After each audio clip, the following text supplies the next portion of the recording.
kebanggaanku. Di sini ku berdiri, ikrarkan janji olehmu negeriku, suci dan abadi. Negeriku jayalah. Salam sejahtera untuk kita semua. Kami CGP Angkatan 9 Kabupaten Ngada, Provinsi Nusa Tenggara Timur akan melakukan praktik coaching dalam supervisi akademik. Perkenalkan, saya Yasinta Ojerani dari SMP Negeri 1 Aimere dan kedua teman saya Maria Versi Linarega dari SMPN Satap 2 Jerebung. Saya Hildegardis Bobe dari SDI Kolokoa, yang terdiri dari pengamat, coach, dan coaching. Selamat menyaksikan. Selamat pagi Ibu Hilde. selamat pagi Ibu. Apa kabar hari ini? Puji Tuhan, baik kabarnya. Jadi Ibu, sebelum kita melakukan coaching, jadi sebagai tahap awal, saya akan mengajukan beberapa pertanyaan kepada Ibu ya. Yang pertama, saya akan mendiskusikan tentang rubrik penilaian kita hari ini. Jadi baik Ibu, pada coaching kita hari ini antara coach dan coachee akan saya amati dan menilai sesuai dengan rubrik penilaian. Jadi apakah sudah sesuai dengan alur tirta atau belum? Sudah itu yang kedua, bagaimana Ibu memberikan pertanyaan berbobot kepada coachee dan juga bagaimana coachee tersebut merespon atau menanggapi pertanyaan dari coach. Dan jangan lupa disesuaikan dengan prinsip coaching ya, antara lain kemitraan, proses kreatif, dan memaksimalkan potensi. Ya, jadi Ibu, kira-kira pada coaching kali ini kompetensi apa yang ingin Ibu kembangkan? Baik Ibu, untuk proses coaching kali ini, kompetensi coaching yang ingin saya kembangkan itu ada 3, yaitu kehadiran penuh atau presence, terus mendengarkan aktif, dan mengajukan pertanyaan berbobot. Yang berikut, dari ketiga kompetensi tersebut, kira-kira kompetensi yang mana yang secara spesifik yang ingin diobservasi kali ini? Untuk kompetensi yang akan saya kembangkan yang lebih spesifik itu adalah mendengarkan aktif dan mengajukan pertanyaan yang berbobot. Kira-kira Ibu, indikator yang bagaimana yang diinginkan oleh Ibu dalam proses coaching kali ini? Ibu, indikatornya itu saya ingin agar coachee bisa menemukan solusi dari permasalahan atau coachee juga bisa menemukan langkah-langkah dalam menyelesaikan permasalahan tersebut. Jadi demikiannya Ibu Hilde, kegiatan pra-observasi kita kali ini. Silakan Ibu Hilde melakukan coaching bersama coachingnya Ibu ya. Terima kasih Ibu atas kesempatan. Iya, sama-sama Ibu Hilde. Ya Bu. Ya. Selamat siang Ibu Hilda. Selamat siang juga Ibu Sinta. Ibu Hilda, boleh saya meminta waktunya? Saya mau bercerita tentang apa yang saya rasakan akhir-akhir ini di kelas, Bu. Boleh sekali Ibu. Apa yang mau Ibu ceritakan? Begini Ibu Hilda, akhir-akhir ini saya merasa ada beberapa murid di kelas yang saya ajar itu mengumpulkan tugas tidak tepat waktu. Oh begitu.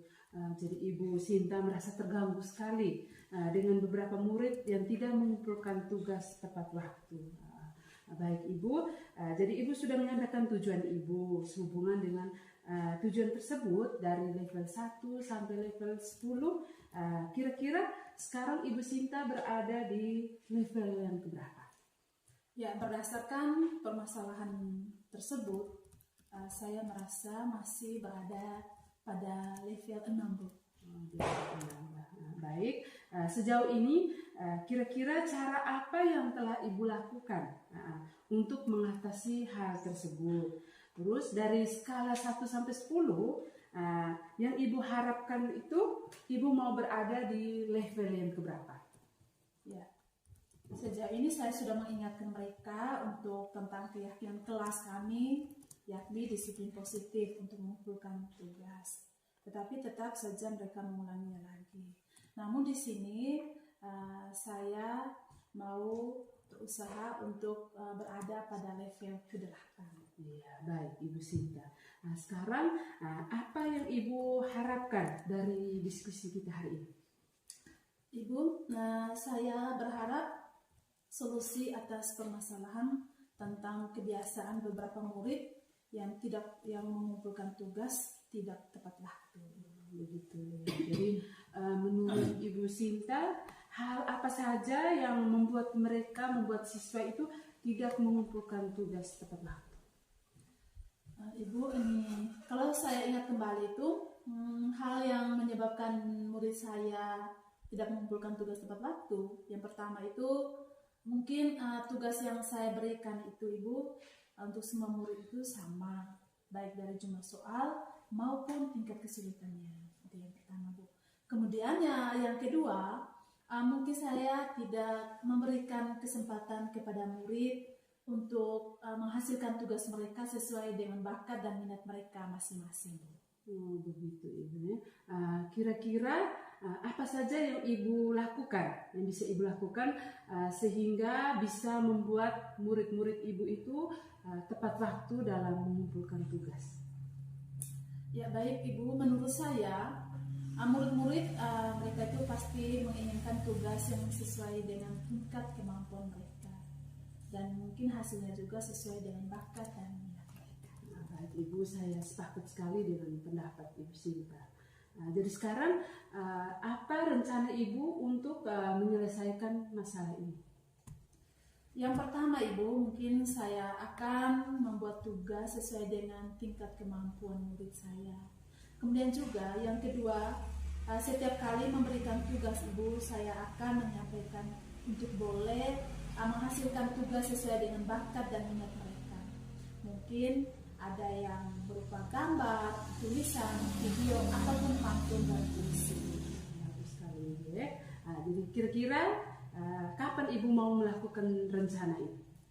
Ya mungkin Ibu karena dalam yang saya akan rencanakan itu pada pertemuan berikutnya itu saya akan melakukan rencana ini.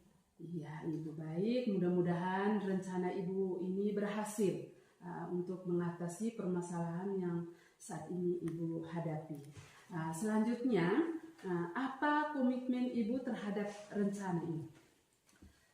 Ibu, saya berkomitmen untuk selalu membuat rencana yang baik dalam pemberian tugas sesuai dengan tingkat kemampuan murid dan minat mereka, sehingga murid bisa tepat waktu dalam mengumpulkan tugas.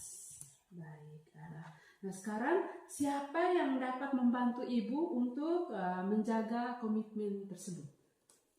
Nah, di sini saya akan berkolaborasi dengan wali kelas dan rekan guru, juga dengan orang tua untuk membantu saya dalam mengingatkan saya akan komitmen ini, Bu. Baik. Jadi Ibu Sinta, Ibu sudah menemukan solusi dari permasalahan yang Ibu hadapi di kelas.